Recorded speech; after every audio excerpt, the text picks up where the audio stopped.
everybody, welcome back to my YouTube channel. In today's video I'm going to be talking through all of the books that I read in the month of August. Today is the final day of August, it's the 31st. Can't believe how quick this month has gone. I also have my September DBR coming up that I've actually filmed before I filmed this video. I said right at the start, I can't believe it's already September, like it's September tomorrow. I'm going back to uni soon. It's gone really quick, and I also feel like we haven't really had much of a summer in the UK. We had like a week of really hot weather, and it kind of feels like we haven't had anything else since then. It's been a bit dull. I haven't really done much, so it feels like it's gone by really quickly. I haven't really had a summer holiday, but I'm really excited to actually get back to uni because I really like having a routine and I really like learning new things, so I'm quite excited to get back to it.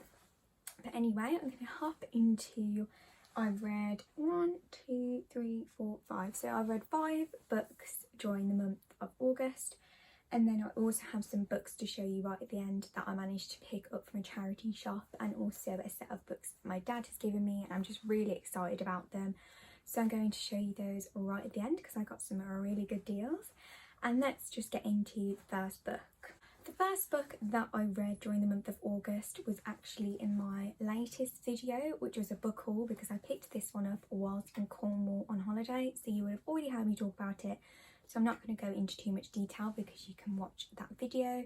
But I gave this about 2 to 3 stars. I think I've actually started keeping like a proper book journal now and picking and like colour coding, and I have actually given this one a 2 stars when thinking back over it and comparing it to other books, just because the storyline didn't really progress anywhere. Not much really happened with the story, but I did like that it was a different kind of book to anything I've ever read before.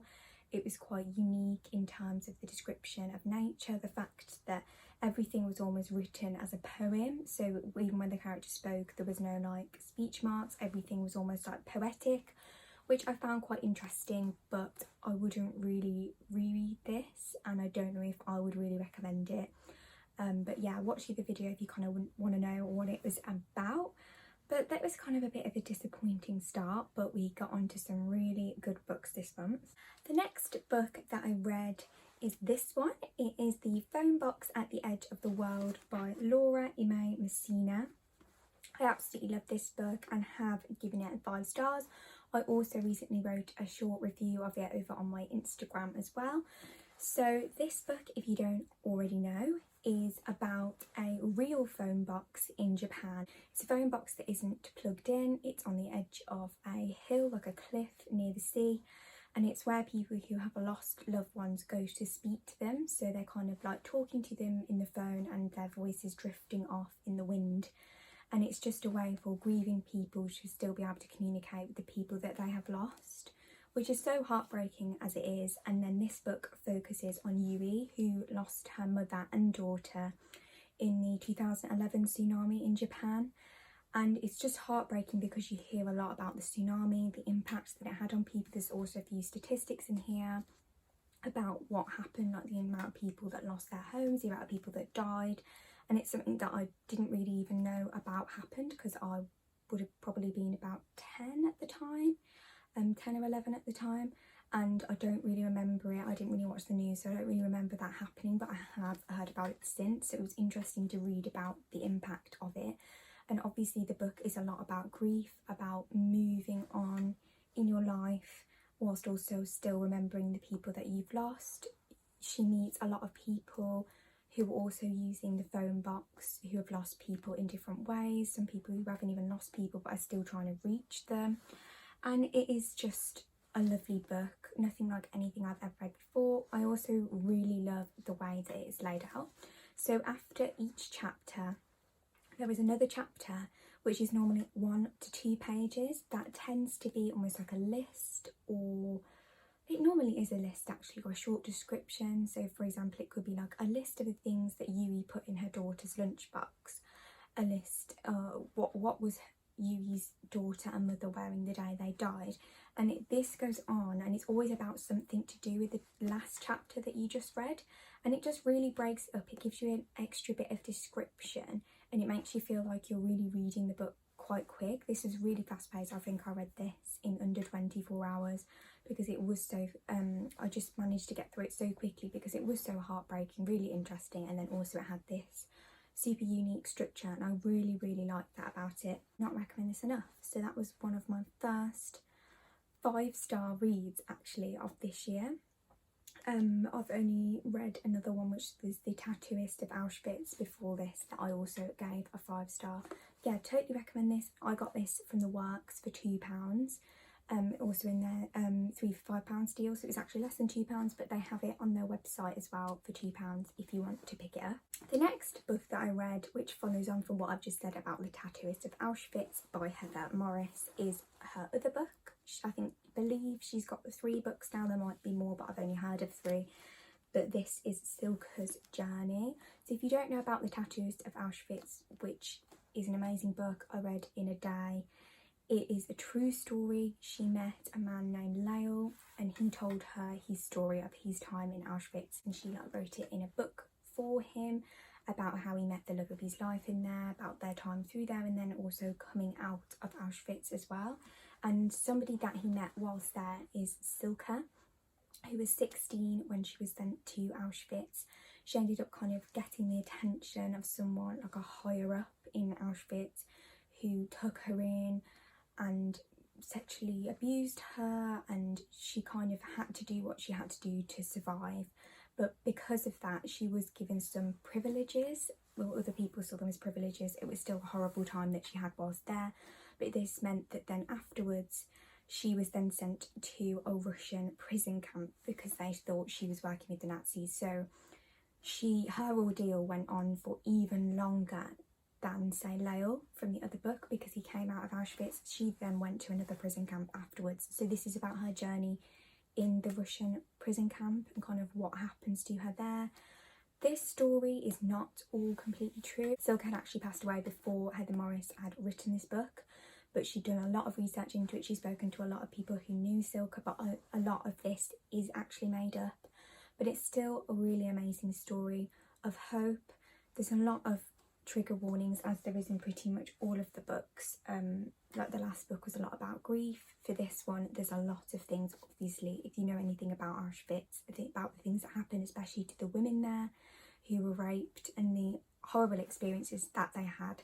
That is described a lot in this book. So if it's not something you want to read about, please don't pick this up. Of course, with all of these books, please check the trigger warnings with them. But when I read something like this, it puts everything in your life into perspective, I think, and it really makes you think about how lucky you are and the things that you have. And I can't believe humans put other humans through this. It really is heartbreaking, but still a 5-star read for me. Because for me, a book that's 5 stars is either something really entertaining that I fly through and love and is like maybe funny or just really well written, or something like this, which is also really well written but is something that changes your perspective almost on the world. It makes you sit and think, oh my gosh, about things, and it truly is like unbelievable the things that happen to people. And that is why it is a 5-star for me. And because Heather Morris did so much research into these books, and the way that she's told these people's stories is truly admirable, and I would really recommend this one. I picked this up also whilst in Cornwall, and I forgot to pop it into my haul video because I didn't get it from a charity shop. Kind of got it from like a random little market we came across where someone was selling lots of books, and I picked it up for £2, but they're also selling this in the Works for £3 at the moment, and I would really recommend picking it up if you are interested. The next book, which is on kind of like a similar theme, is The Beekeeper of Aleppo by Christy Leftery. I really love this. I have given this one a 4 stars because I didn't find I got through it as quickly. It was a bit slower. I think it's because I'd read Silke's Journey just before and I literally flew through it. This one was a little bit slower for me, but it was still an absolutely brilliant book and really heartbreaking as well. and this isn't based on like a true person, but is based on true situations. So the author, right at the end, she explains that she was working in a refugee camp, I think it was in Greece, when she came across a lot of people. She also came across a beekeeper as well from Syria, and it kind of inspired this book and the people that she met there. So the whole premise of the book, Aleppo, is in Syria. It's a war-torn country, and this is about Nouri and his wife Afra, and kind of how they have to flee their country to try and make their way to the UK for refuge. And it kind of splits between them now and they're in the UK, so you know right from the start that they do reach the UK, which I think is really nice to have. I really liked that about it, that I knew that they reached the destination, because I think sometimes you're constantly worried, do they actually get there, do they survive? So it's nice to know that they do in this book. His wife Nouri is blind, so it's kind of about him and their journey whilst she was blind. They lost their son whilst in Syria, and it's all about kind of the impact on them mentally and the different things that they went through and the different places they had to travel, because they had to travel through lots of different countries to reach the UK. Again, this is another book that changes your perspective and really makes you think about, there's a lot of refugees coming from Afghanistan at the moment, and it really makes you think about what these people are going through, the way they have to travel. Like in this book you can see that they're going on boats, the way that people go across the English Channel, and they speak about how some of the boats capsize, some people die, and it's so relevant to what is going on in the world at the moment. So I really recommend reading this, but once again please check the trigger warnings, because there are a few things in here that I think would trigger a few people. But I think similar to Silka's Journey, it's just a book that I feel like should be read by people. And then finally, the last book that I read this month is The Keeper of Lost Keys by Ruth Hogan. This is one that I borrowed from my boyfriend's grandma. She was showing me a few books that she'd kind of got from a charity like cat sale, like a charity for cats, and she'd show me this one, and it's literally good as new. I don't think it's ever been touched. It's got one of these interesting covers where I've not seen these covers before, only on TikTok, where it's kind of like cut off on the edge and then it's got like reviews inside. I just thought the cover was actually beautiful, so that initially drew me in, and then I liked the sound of the back of it. I thought it was definitely a lot of a lighter read than the other books, of course, that I've been reading this month. So it says, Anthony Peardrew has spent half of his life collecting lost objects, trying to atone for a promise broken many years before. Realising he's running out of time, he leaves his house and all of its lost treasures to his assistant Laura, the one person he can trust to reunite the thousands of objects with their rightful owners. So this book is, again, it is quite a sad one. It's an elderly man who has a lovely house full of things he's collected. You find out pretty close to the start that he lost the love of his life when they were very young, and he lost something she had given to him. So he was collecting lost things belonging to people and keeping them, and then when he realised his life is coming to an end, he left everything to his assistant Laura, who he then gave the job to kind of reunite all of these things with their owners. And it just is really lovely. There is also other characters from the past that you see that are linked to the story ever so slightly, and then they come together in the end, which is really nice. I gave this book, I think it was 3 stars, because it was a really nice book and really well written, but there were a few bits. The character Anthony wrote mini stories about some of the objects, and I didn't really find the stories, I didn't really like the stories very much, but it actually ended up that they linked quite well and I liked it at the end. But throughout I found that I was kind of like, I wanted to skip these short stories because they felt really irrelevant to the rest of the book, and I just felt like it was a chance to show like some good descriptive writing and a different writing style that I didn't really care for that much. But then it all ended up linking together at the end, which I quite liked, but because of the way I was feeling about those short stories throughout, I was a bit like, oh, this is dragging on a little bit. But the ending is really good and I really liked it. It's kind of one of those heartwarming endings to a book. So I would recommend it. It's not the best book that I've ever read, but it was still really nice.